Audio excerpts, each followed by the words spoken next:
Écoute, moi je m'appelle Mélina Ruiters, déjà à la base. Je suis traiteur. J'ai commencé il y a 1 an et demi. Mon entreprise s'appelle Loulou et Ginette. À la base, j'ai commencé en vendant des brunch box et des apéro box. J'ai vu que ça a bien fonctionné. J'ai adoré ça. Donc, j'ai continué sur le côté traiteur. Je fais des événements et je mets du soleil dans la vie des gens. Voilà un petit peu mon boulot et qui je suis. Ok, est-ce que tu peux me dire un petit peu plus au niveau de vie privée? Alors, ma vie privée, écoute, je suis maman d'un petit garçon.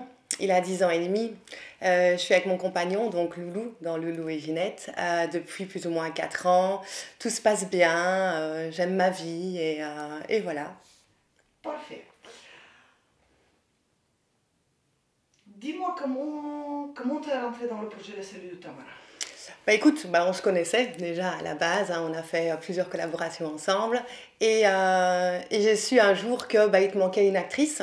Et puisque c'était déjà à la base une thématique et un projet qui me tenait quand même à cœur, parce que voilà, j'aime beaucoup moi tout ce qui parle de la violence conjugale, ce qui parle de la violence faite aux femmes en règle générale. Mais avec mon boulot, j'avais pas l'occasion de faire beaucoup de jours de tournage. Et quand tu m'as dit que c'était entre guillemets des tournages un peu plus réduits, et je me suis dit écoute Mélina, vas-y fonce. Voilà, c'est le moment, la vie, l'univers a mis sur ton chemin ce qu'il fallait. Donc voilà, c'est un petit peu comme ça que je suis rentrée dans l'équipe du Salut de Tamara. Ok, parfait. J'avais fait une fois une figuration dans un film justement aussi qui parlait légèrement de la traite d'êtres humains et de la violence faite aux femmes, etc. Mais c'était une mini-figuration qui s'était faite dans des hangars pas loin de Liège. Et j'avais bien aimé déjà, parce que voilà, il y avait, j'aime bien me mettre en scène, entre guillemets. Et voilà, mais sinon pas d'autres expériences spécialement dans le domaine, non. J'ai beaucoup aimé en fait, parce que ça montre vraiment en fait le- la psychologie du cerveau humain, comment le cerveau est, entre guillemets magnifiquement bien fait, même si à ce niveau-là c'était pas glorieux, mais bon voilà. Euh, le fait qu'elle soit amoureuse de son bourreau, mais qu'elle arrive quand même à s'en détacher à un moment donné, voilà, j'ai trouvé, voilà, le syndrome de Stockholm est assez impressionnant, j'ai envie de te dire. Et puis elle était gentille quand même, hein, Vicky. Voilà, on s'y habitue vite, on se met vite dans sa peau. Vicky, je pense que c'est une fille qui devait avoir un gros vécu psychologique et qui devait pas être bien dans sa tête à la base. Euh, je crois elle a subi beaucoup de choses et que psychologiquement, en fait, je crois qu'elle était perdue. Vicky, c'est une fille qui est totalement perdue, qui veut s'en sortir, mais en même temps qui reste dans cette bulle totalement malsaine et toxique parce que c'est pas qu'elle aime, mais c'est que son cerveau a tellement été habitué à ça, c'est chez elle en fait, c'est comme ça cette bulle toxique. Donc, ouais, elle est attachante en même temps.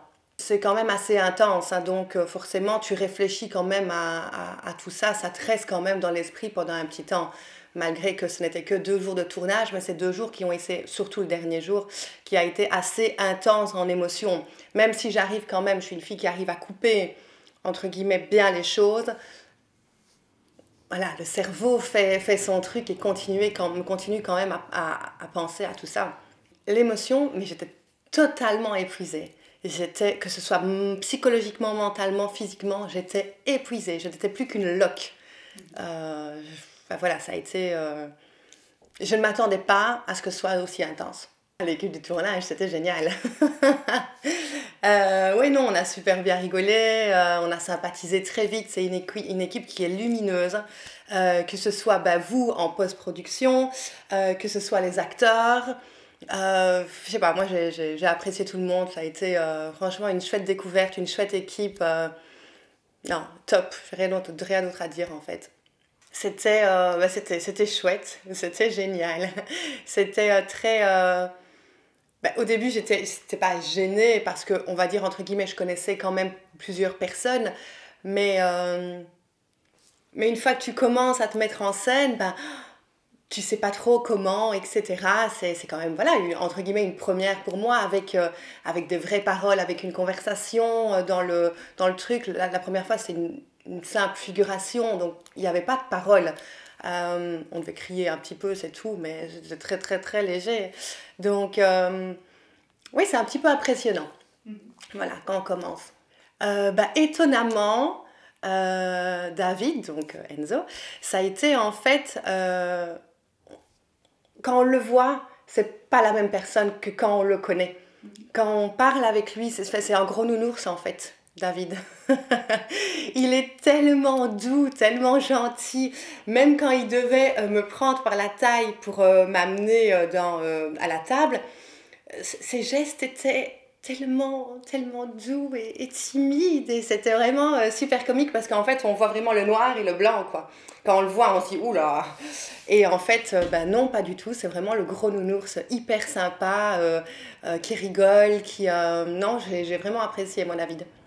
Je me suis mise en condition quand même quelques jours à l'avance, quand tu m'as envoyé toutes les textes, etc., et les scènes, plus ou moins. J'ai vraiment essayé de me mettre dans le personnage de... c'est la fille qui veut sortir de ça et en même temps pas. J'ai essayé de mettre un peu de tristesse aussi dans l'histoire, donc voilà, je me suis quand même préparée mentalement. J'ai essayé de me mettre dans une petite bulle pour pas être la fille comme là je suis, très pétillante, très tout ça. Donc j'ai essayé de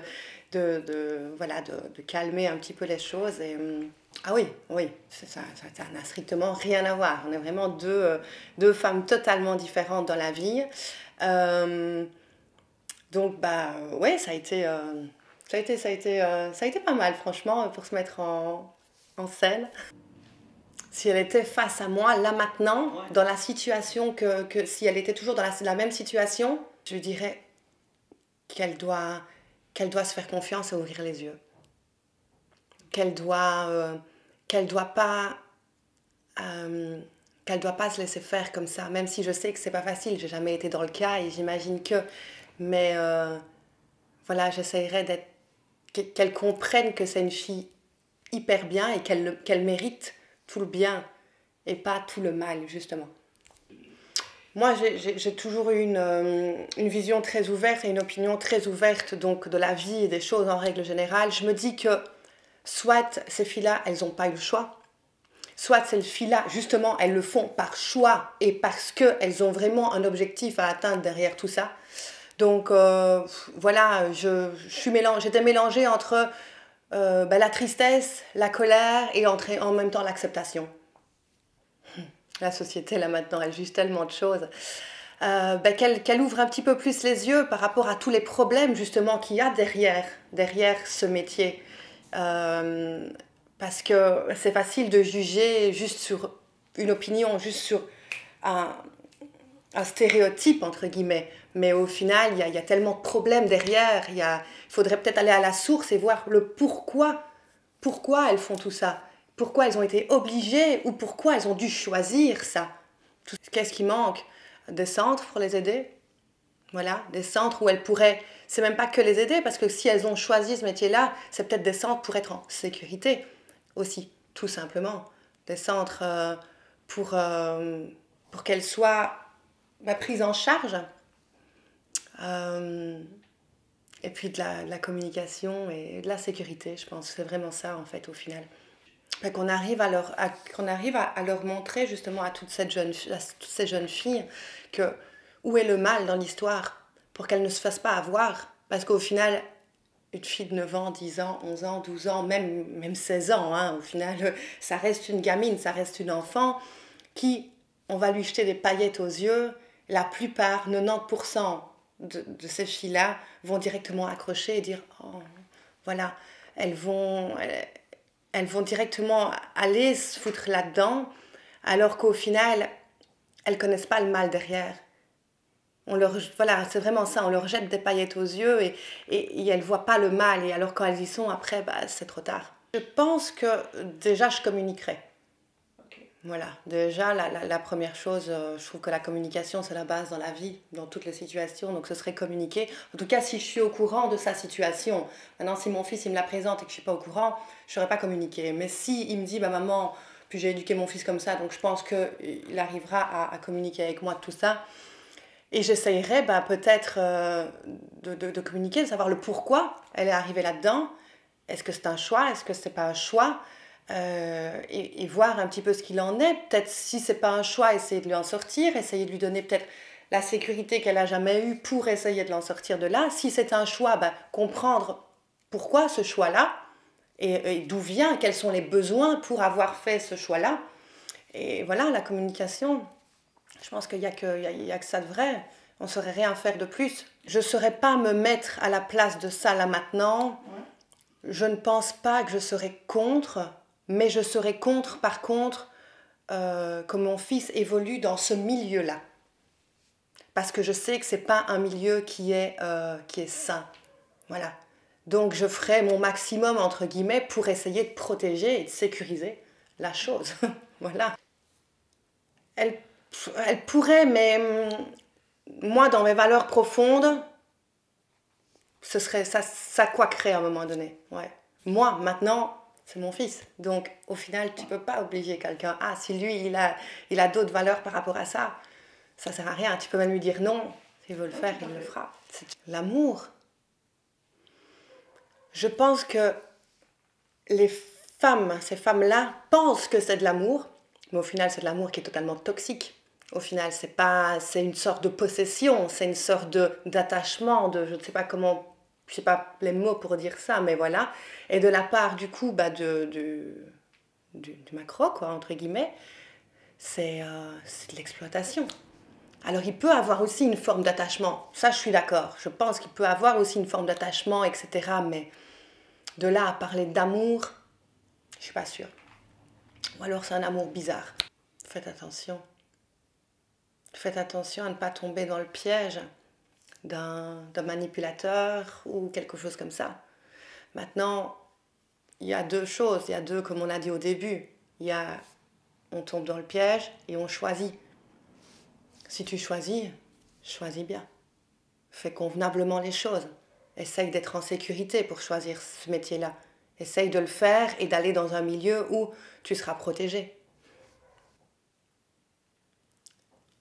Il y a toujours moyen d'essayer de trouver de l'aide. Parlez, partez. Je ne suis pas dans le cas, donc c'est facile à dire, c'est peut-être pas facile à faire, je suis d'accord. Mais je pense que ce serait ça, ce serait ouvrir les yeux, essayer d'ouvrir les yeux et de voir que en fait, votre vie, elle n'est pas là, tout simplement. Et que c'est un mal, mais pour un bien, après. Donc partez, fouillez, essayez. Essayez. Qu'est-ce que tu passeras comme un message à tous les macros et à tous les boros qui abusent avec la violence contre les femmes ou les enfants? Ouvrez les yeux. Vous vous rendez pas compte de ce que vous êtes en train de faire. Vous êtes en train de tuer des vies. Clairement. Vous êtes en train de tuer tout ce que l'univers a mis au monde. À un moment donné, sortez un petit peu de votre carré comme ça et voyez plus loin. Parce qu'au final, eux, ils ne doivent pas être heureux non plus, je pense. Franchement, je pense au fond du fond, ils ne le diront jamais, mais ils ne doivent pas être heureux non plus. Est-ce que tu crois qu'il y a de justice? De ce que moi j'entends et ce que moi je vois, non.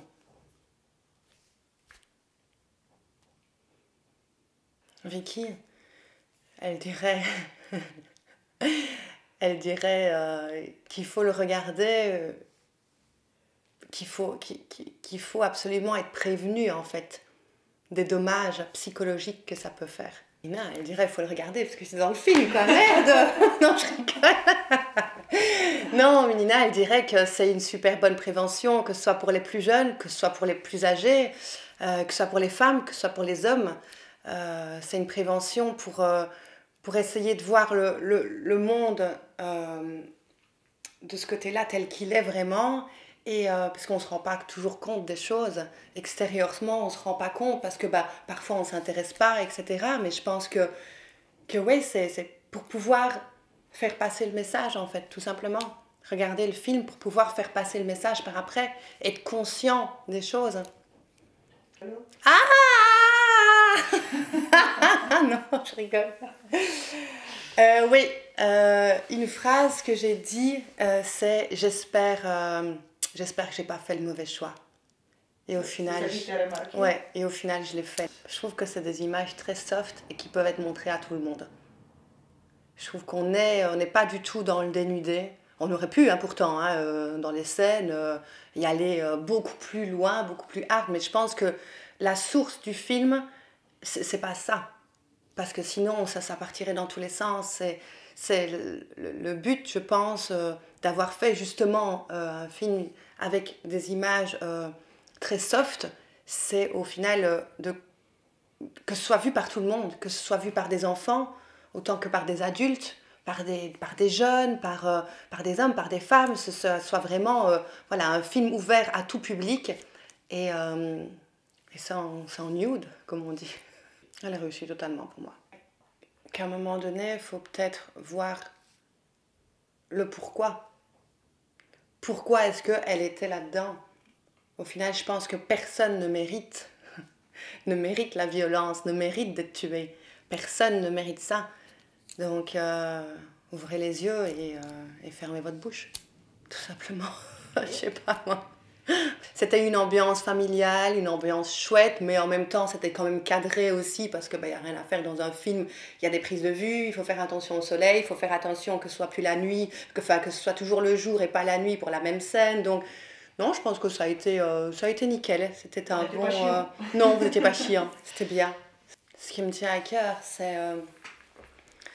déjà, merci de m'avoir fait confiance pour ce rôle qui était quand même assez intense. Merci de m'avoir accueillie dans l'équipe aussi, parce que c'est une très belle opportunité. J'ai adoré jouer dans ce film. Je me suis rendu compte en fait que j'adorais faire l'actrice. Je savais déjà que j'aimais bien me mettre en scène, mais j'adore ça. Et que je pense que c'est vraiment un film qui va conscientiser les consciences, qui va vraiment en fait ouvrir les yeux à certaines personnes. Je pense qu'en regardant le film, les gens vont se dire « Ah ouais !» Tu vois? Ah ouais, en fait, il y a un problème. Il y a un problème quelque part, il faut faire quelque chose. Voilà, tout simplement. C'était nickel. Et si on fait un projet suivant, tu participeras? Oui, présente. Ok, merci beaucoup ma belle. Merci à toi.